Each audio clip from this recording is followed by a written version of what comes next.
말씀입니다. 여호수아서 6장 26절로 27절 말씀입니다.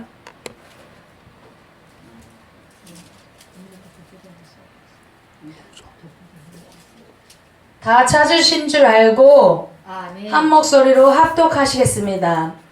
여호수아가 그때 맹세로 무리를 경계하여 가로되 이 여리고 성을 누구든지 일어나서 건축하는 자는 여호와 앞에서 저주를 받을 것이라. 그 기초를 쌓을 때에 장자를 잃을 것이요 문을 세울 때에 계자를 잃으리라 하였더라.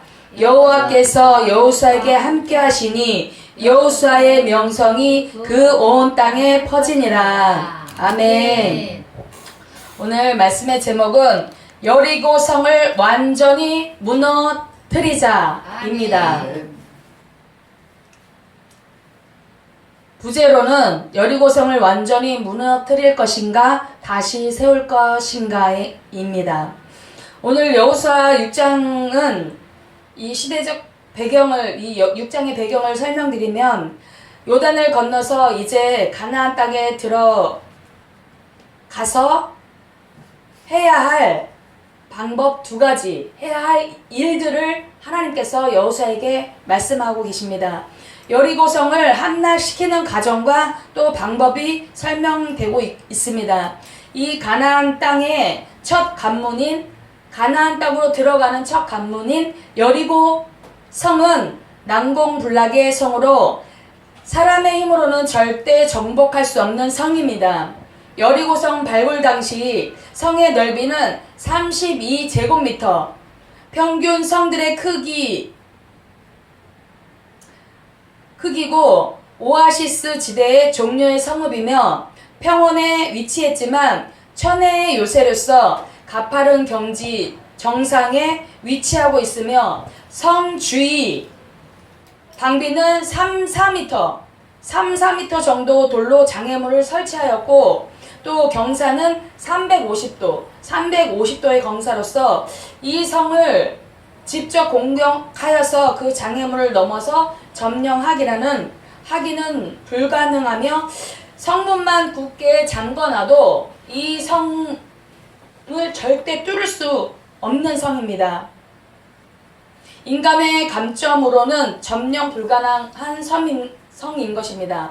그러나 하나님은 여호수아를 통해서 말씀하시고 그 성을 전쟁을 해서 또 무기를 가지고 싸워서가 아닌 하나님의 말씀에 여리고를 매일 한 번씩 그 성을 하루에 엿새 동안은 한 번씩만 그 성 주위를 돌아라 이렇게 명령을 하셨습니다. 그리고 제사장들은 7 양강 나팔을 잡고 언약궤를 앞에 메고 그리고 돌아 이렇게 말씀하십니다. 그리고 7일에는 성을 7번 돌고 제사장들은 나팔을 불어. 그리고 나팔 소리가 들리면 백성들은 큰 소리로 외치라는 명령을 내렸습니다. 그러면 너희들이 그렇게 하면 내가 이 성을 무너뜨려 줄 거야. 그게 하나님의 약속이었어요. 이때 이스라엘 백성은 순종을 했습니다. 어떻게요? 첫째는 하나님의 말씀을 신뢰했습니다. 두 번째는 하나님의 말씀에 순종을 했습니다. 세 번째는 지도자의 말씀을 믿고 따랐습니다. 우리는 무엇을 하든지 어떤 문제가 있든지 사람의 방법, 내 생각, 내 방법이 아닌 하나님의 방법으로만 해야만 그 모든 것을 해결할 수 있는 줄 믿습니다. 아멘. 그리고 여리고성은 반드시 무너져야 할 곳입니다. 그것을 여호수아를 통해서 하시려고 여호수아에게 사명을 주셨습니다. 그리고 믿음으로 여리고성을 함락시켰습니다. 전적으로 하나님 방법대로 여호수아와 이스라엘 백성이 순종으로 함으로 말미암아 여리고성이 무너졌습니다. 아멘.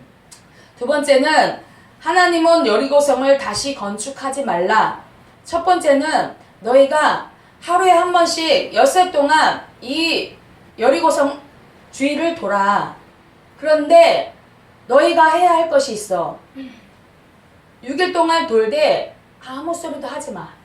그냥 묵묵히 아무 소리도 내지 말고 그 성만 돌아. 그리고 제7일에는 제사장이 나팔을 불 거야. 그랬을 때 너희가 큰 소리로 외치기만 했어요. 이렇게 첫 번째 방법을 하나님께서 제시해 주셨고, 그 이스라엘 백성들이 인간의 생각, 아니 6일 동안 여기를 돌라고 하면서 그 많은 이스라엘 백성이 돌면서 어떻게 한마디도 안 할 수가 있었겠어요. 그것은 전적으로 하나님이 이 가나안 땅으로 이끄는 그 광야의 과정에서 이 자손들이 본 게 뭐예요? 하나님 말 불순종했을 때 내 조상들은 다 그 광야에서 엎드려졌어요. 죽었어요. 그래서 이들이 생각한 게 무엇이겠어요? 하나님의 명령대로 하지 않으면 죽는구나. 이거를 인식하게 된 거예요. 모든 것이 다 하나님의 주권 안에 있구나. 하나님이 하시면 되고, 우리가 정말 이 광야에 있으면서 우리가 먹을 거 심지 않았고 우리 옷도 헤어지지 않았던 것을 이 2세 이상의 아이들은 봤습니다. 그러면서 40년 동안 자기가 겪었던 하나님, 내가 경험했던 하나님은 반드시 하신다고 하시면 하시는 분이야 라는 거를 경험하게 된 거예요. 그렇기 때문에 전적으로 하나님이 하라고 했을 때 그 사람들이 하나님이 하라고 했을 때 하지 않았던 우리의 조상들은 다 어떻게 됐지? 광야에서 다 죽었어. 그게 기억이 되는 거예요. 그래서 하나님의 방법대로 하면 되는 거야. 그거를 인식하고 하나님이 명령했을 때 그대로 순종하는 것을 볼 수 있습니다. 그래서 6일 동안 그렇게 하고 7일 동안 또 7일이 됐을 때 하나님의 방법대로 그렇게 했을 때 하나님이 놀라운 결과를 보여주게 됩니다. 두 번째는 하나님은 여리고성을 다시 건축하지 말라고 명령하셨습니다. 본문에 이 성을 다시 쌓으면 저주를 받을 것이라 하였습니다. 그 기초를 쌓을 때 장자를 잃을 것이요 문을 세울 때 계자는 막내를 말하는 거예요. 막내 아들이 죽는다고 말씀하셨습니다. 이 말씀은 뭐냐면 마달로부터 막내 아들까지 싹 다 죽임을 당한다. 이것은 뭐냐면 그 가문이 이제 끊어질 것이야. 씨도 낼 수 없도록 다 그 가문은 아예 무너지게 만들 거야 라는 것입니다. 이 말씀의 결과가 열왕기상 16장 34절에 그렇게 행했더니 어떻게 된 결과가 있습니다. 그 시대에 베델 사람 히엘이 여리고를 건축하였는데 저가 그 터를 쌓을 때에 맏아들 아브람을 잃었고 그 문을 세울 때에 말제 아들 수굽을 잃었으니 여호와께서 눈의 아들 여호수아로 하신 말씀과 같이 되었더라. 결과가 이거예요. 하나님이 분명히 여리고는 다시 쌓지 마라. 그리고 문도 세우지 마라. 이렇게 했는데 이것을 어기고 이 베델 사람 히엘이 여리고를 건축했어요. 그랬을 때 건축하자 그 맏아들이 죽게 됐고 그 문을 만들었을 때 맏아들이 죽게 되는 결과가 나타났습니다. 이처럼 하나님의 명령은 해도 되고 안 해도 되고가 아니라 하나님의 명령하셨을 때는 반드시 지켜야 된다는 것을 내포하고 있습니다. 즉 하나님이 무너뜨리는 것을 사람이 세우지 못하는 것을 말씀하고 계십니다. 왜일까요? 아니 그 무너졌어도 다시 세울 수가 있잖아요. 이제 우리가 그곳에 가서 사는데 내가 이거 세웠는데 할 수도 있는 거잖아요. 근데 뭐냐면 가나안 들어가기 첫 관문인 여리고성이었어요.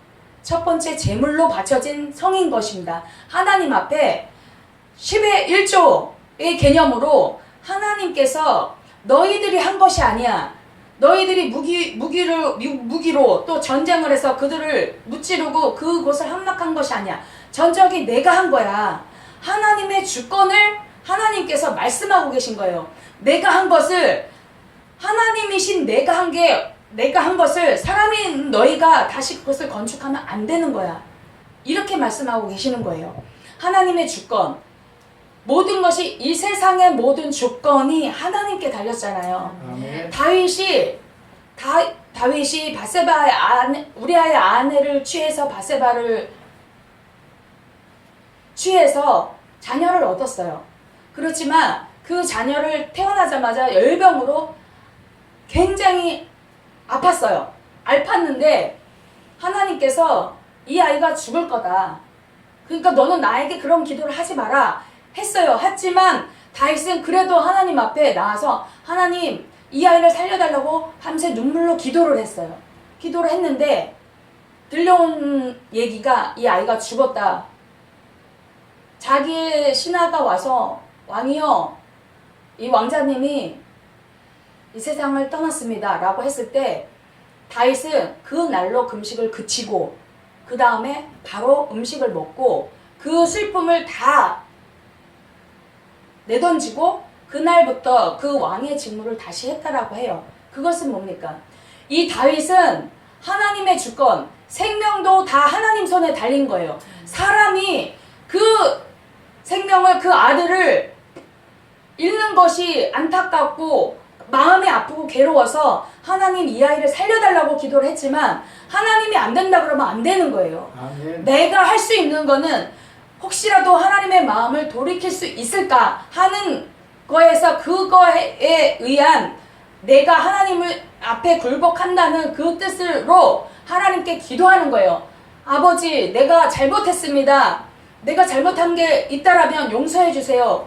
내가 할 수 있는 것을 한 거예요. 하지만 하나님은 하나님의 생명도 죽고 사는 문제가 다 하나님 손에 달렸기 때문에 사람이 어떻게 이것을 살려보려고 했지만 하나님이 안 된다 그러면 안 되는 거예요. 하나님이 이미 그 영혼을 취하려고 작정을 하셨기 때문에 그 하나님의 주권에 이 다윗은 도전하지 않았어요.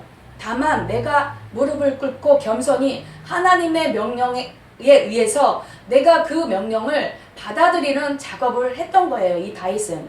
그러면서 그 금식하며 자기의 지난 날을 돌아보고 회개도 하고 또 때로는 하나님 혹시라도 돌이킬 수 있으면 돌이켜달라는 그러한 기도를 드렸음에도 불구하고 하나님께서는 아니야, 이미 내가 작정을 했기 때문에 이것은 내가 걷어갈 거야 했을 때 바로 그 주권에 항복을 하고 그 다음부터는 그 일에 대해서 하나님께 이렇다 저렇다 따지지 않았어요. 묻지도 않았어요. 아버지, 내가 하나님 앞에 이렇게 회개기도 했는데 왜 내 자녀를 데려갔습니까? 묻지 않았어요. 더 이상 두 말도 하지 않았어요. 우리가 이 세상에 살면서 우리가 원하고 바라는 것이 있어요. 그 내 뜻을 관철시키려고 하나님 앞에 때로는 금식도 하고 땡깡도 부리고 아버지 이걸 해주세요, 안 해주면 안 돼요 하고 하지만 하나님이 절대 이것을 하면 안 될 것 같다라고 생각하실 때는 절대 우리에게 허락을 하지 않으세요. 그러면 그거에 순복하고 그 다음에 이제 내 앞으로 살 길, 이제 나에게 주어진 일, 그 일을 하기 위해서 우리는 달려가야 되지 않겠어요? 그 일에 연연해서 그것에 계속 붙들려서 그것을 되뇌이고 곱씹고 또 얘기하고 해봤자 그것은 하나님의 주권에 도전하는 것들밖에 안 되는 거예요. 그러니까 그렇게 상황이 닥쳤을 때는 이미 하나님께서 하나님의 뜻은 결코 하나님이 하시는 것은 완전하십니다. 아멘. 결코 불완전한 것이 아니에요. 어떠한 결과가 나오든지 그것은 하나님의 뜻이기 때문에 우리가 그 주권 앞에 어느 누구도 이 항변을 할 수가 없는 거예요. 저희 교회에 나오셨던 성도님 한 분 중에 지금 딸이 임신을 했는데 양수 검사를 하고 나서 이 양수 그 막이 계속 양수가 흘러나오는 거예요. 양수가 흘러나오는데 이제 이 전에 양수 검사를 했을 때 양수가 너무 탁하고 이제 피도 비치고 해서 이 양수가 굉장히 혼탁하다. 그래서 오히려 좋지는 않다. 그리고 이제 하는 말이 이제 이 양수막이 막혀서 이 양수가 차올라야 되는데 계속 흐르는 상태예요. 그래서 목사님 기도 좀 해주세요 하고 이제 저희한테 기도를 부탁했는데 제가 기도를 했을 때 하나님께서 주신 마음이 뭐였냐면 감사만 해라. 어떠한 결과가 나오든지 그 생명을 취하든지 아니면 다시 새롭게 그 양수에 혼탁했던 그 양수를 다 빼내버리고 새로운 맑고 깨끗한 양수로 부어주든지 그거는 그 결과에 대해서는 내가 이렇다 저렇다 생각하지 말고 온전히 그냥 하나님께 어떠한 결과가 나오든지 이 아이를 하나님이 데려가시든지 아니면 새롭게 해서 더 좋은 방향으로 하나님이 태아를 맑고 깨끗한 그 양수에서 자라게 하시든지 그 주권은 하나님 앞에 달렸으니까 그 주권이 이렇게 되든 저렇게 되든 결과가 어떻게 되든지 간에 하나님 앞에 감사만 하라는 거를 저한테 주시더라고요. 그래서 성도님 따님한테 감사만 하라고 하세요. 모든 주권은 생명과 사망은 이런 거 모든 게 다 하나님의 주권 안에 달렸으니 하나님께 맡기고 어떠한 결과 그 결과 속에는 잃는 결과도 있겠죠. 잃는 결과도 있고 아니면 하나님이 이 생명을 새롭게 해서 잘할 수 있게끔 하는 것도 하나님의 뜻에 있으니까 어떠한 결과가 나오든지 그 결과에 감사만 하세요 라고 이제 말씀을 드렸어요. 그랬더니 아멘 하고 따님한테 계속 그런 얘기를 한다는 거예요. 너를 위해서 지금 기도해주는 목사님들이 얼마나 많은 줄 아냐. 그러니까 감사만 해라.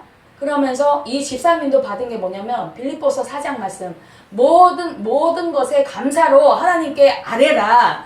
그러면 하나님께서 좋은 것으로 채워주실 것이다. 그 말씀을 받은 거예요.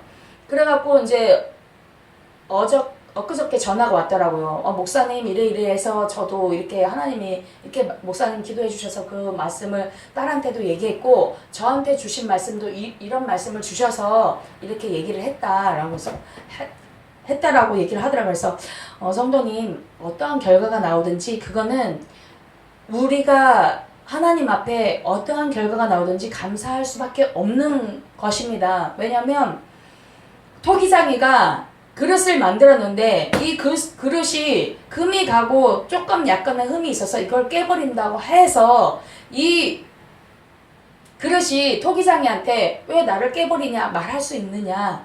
그럴 수 없다. 토기장의 마음이다.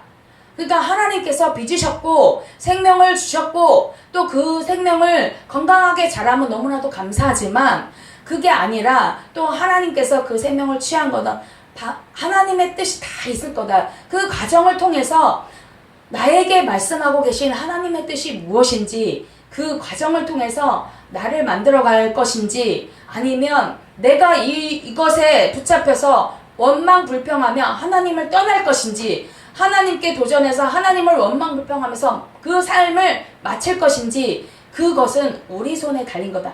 그것은 그 모든 주권은 하나님에 달렸지만 그 주권 안에 내가 순복을 하든지 불순종하든지 그건 우리 손에 달린 것이다.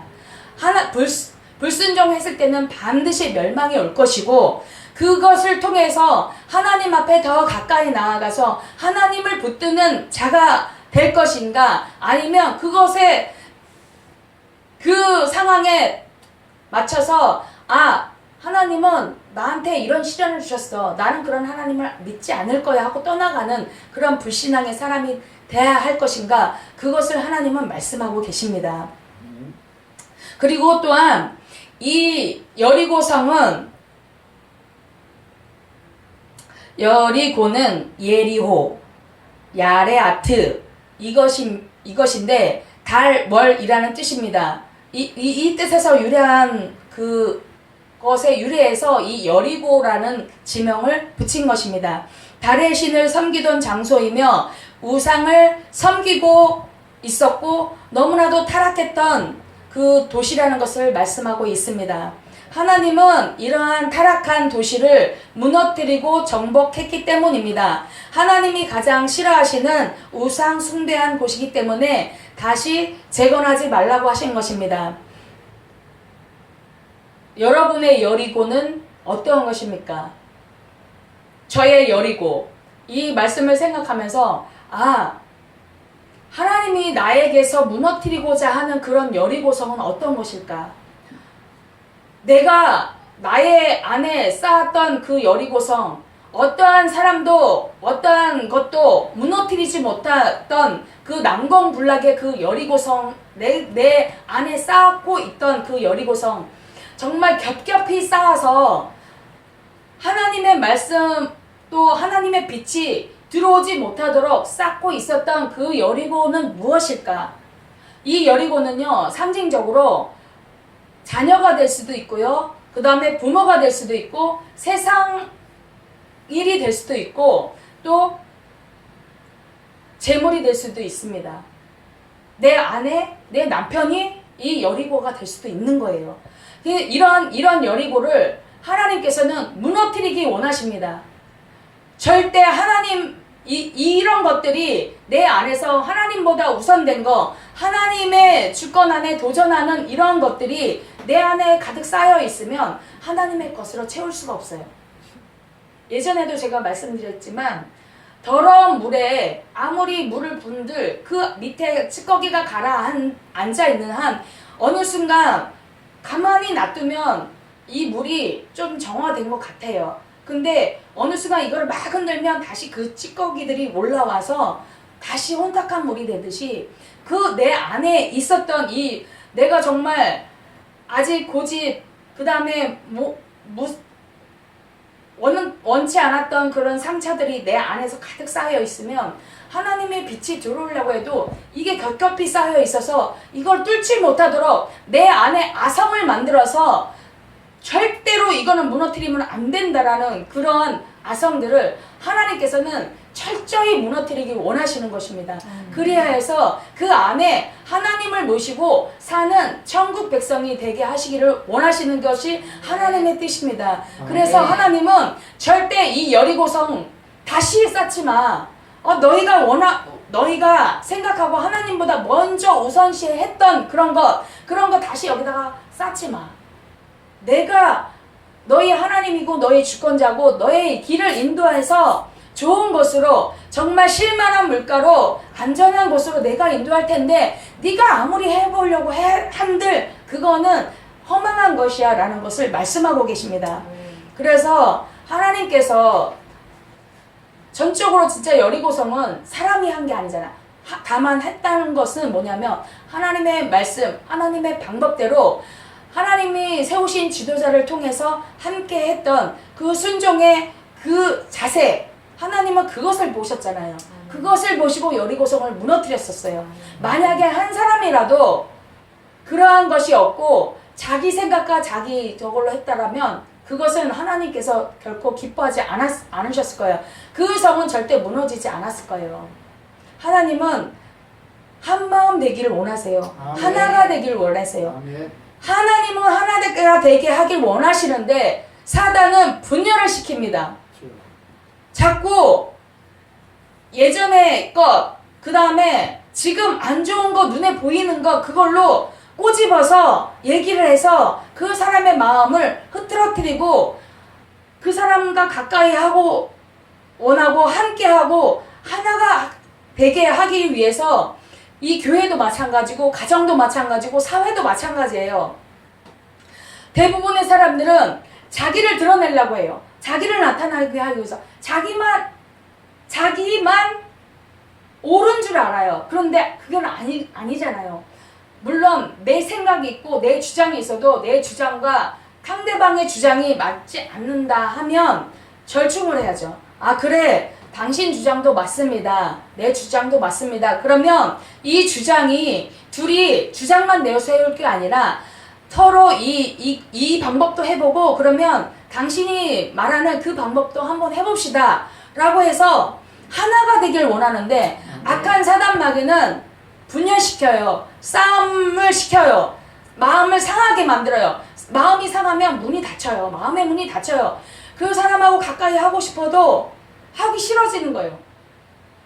내가 김영근 목사님을 오빠! 때로는 오빠라고도 하고 이렇게 목사님 하기도 하는데 내가 오빠 그랬는데 김영근 목사님이 오빠 내가 오빠는 맞는데 난 그래도 목사예요. 근데 오빠라고 하는 거는 그거는 아니죠. 이렇게 딱 얘기 나오면 두 번 다시 제가 김영근 목사님한테 다가갈 수 있겠어요?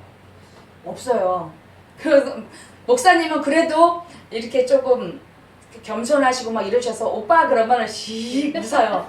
이게 이제 좋아하셔요. 그러면서도 쑥스러운 거야. 그러면서 제가 오빠 막 이렇게 인사를 하면 김영근 목사님은 이래요. 그러면 제가 아니 목사님 제가 오빠 하고 했으면 오빠도 동생 이러고 해야 죽이 맞는 거지. 제가 오빠 했는데 목사님이 이러면 제가 그럼 뭐가 돼요? 그러면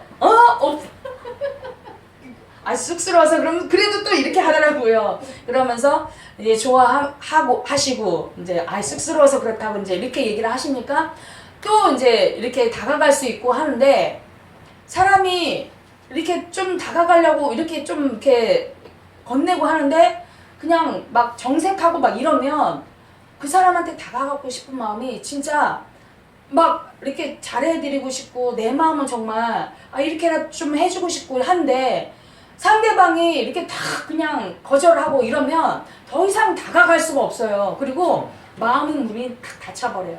그래서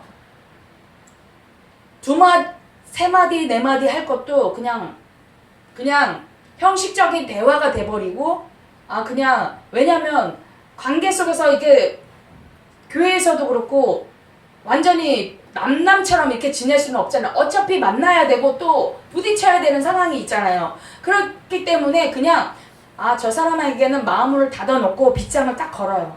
그리고 열어주지 않아요. 안 열어주면서 그냥 형식적인 대화, 사무적인 그런 사이가 돼버리는 거예요. 그럼 얼마나 삭막하겠어요. 얼마나 힘들겠어요.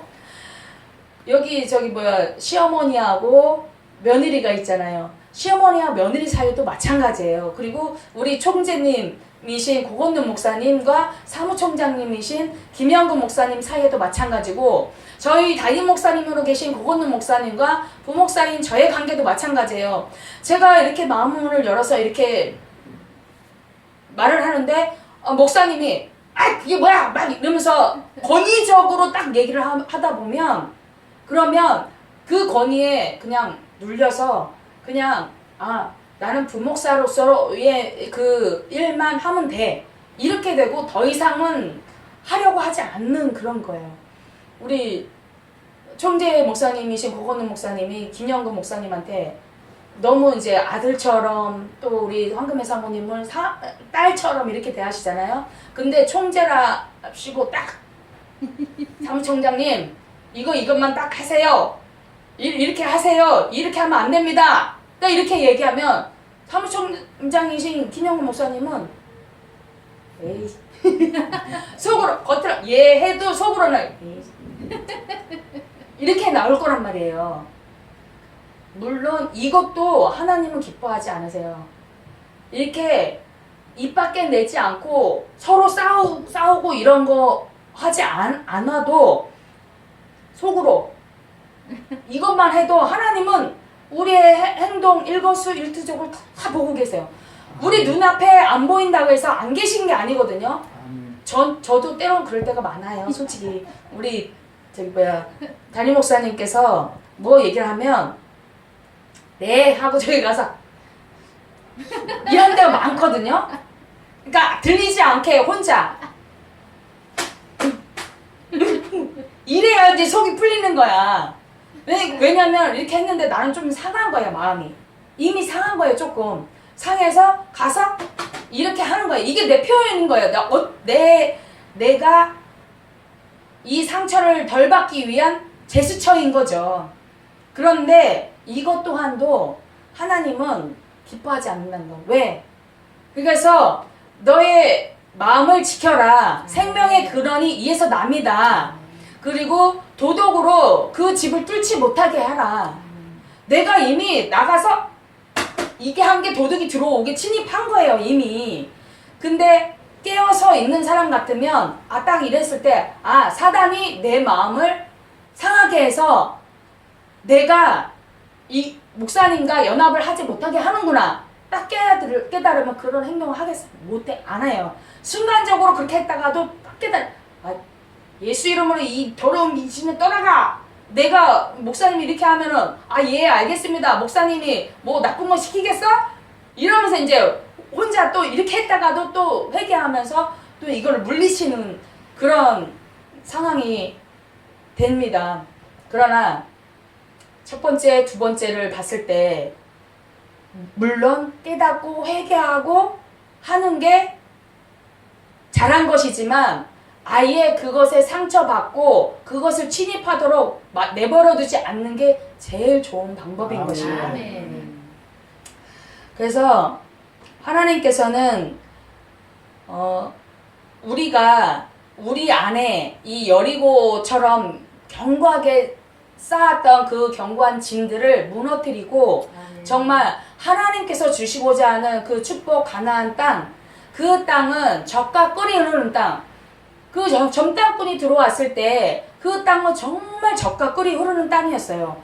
포도성이가 장정이 수레에 이고 갈 정도로 수레에 실어서 가지고 갈 정도. 포도송이가 그렇다 그러면 얼마나 큰 거겠어요.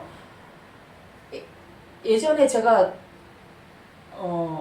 핫도그를 처음 시작한 사람이 있었어요. 근데 핫도그가 보통은 요만하잖아요. 근데 그 핫도그는 이만했어요. 진짜 이만했어요. 그러니까 그분이 경험이 없다 보니까 이 부풀린 게 이만큼 부풀어진 거예요. 근데 저는 어린 아이 입장에서는 그게 너무 좋은 거예요. 요만한 거 500원인데 그거 이만한 게 500원이잖아요. 그렇듯이 작은 것보다는 큰 게 더 좋은 거고 하나님이 주시는 축복 작게 받는 것보다는 크게 받는 게 좋잖아요. 우리의 그릇대로 우리가 그 쌓았던 그 여리고가 무너지는 만큼 그게 없어진 만큼 하나님은 부어주셔. 그런 축복을 받는 우리가 돼야 되지. 종재기 같은 그릇에 부어봤자 얼마나 받겠냐고요. 우리는 정말 우리 안에 있던 모든 여리고성을 다 무너뜨리고 정말 아주 완전히 밟아버려서 그냥 가루로 만들어서 다 뿌려버리고 정말 하나님이 부어주시는 큰 축복을 받는 저와 여러분 되시기를 바라겠습니다. 아멘. 그래서 하나님께서는 여리고성은 우상숭배와 온갖 제약으로 물들어 있던 그런 곳을 그것이 무너지지 않으면 거룩한 하나님의 백성이 될 수 없기 때문에 하나님께서는 여리고성을 무너뜨리고 다시 세우지 말라고 하셨던 것입니다. 여리고성 우리가 무너뜨렸던 그런 우리가 이제 하나씩 이렇게 말씀을 접하면서 그 말씀에 의해서 우리가 무너뜨렸던 그런 성들이 있잖아요. 그런 성들을 다시 쌓는 그런 사람이 아니라 모든 것을 다 무너뜨리고 하나님의 축복을 받지 못하는 그러한 어리석은 자가 되지 말고 완전히 예수 이름으로 무너뜨리고 가루를 만들어서 다시는 예수님을 십자가에 다시 못 박는 일은 없어야 되잖아요. 아멘. 그런 저와 여러분 되시기를 예수님으로 이름으로 축원을 드립니다. 아멘. 기도하시겠습니다. 하나님 감사합니다. 오늘도 말씀을 통하여서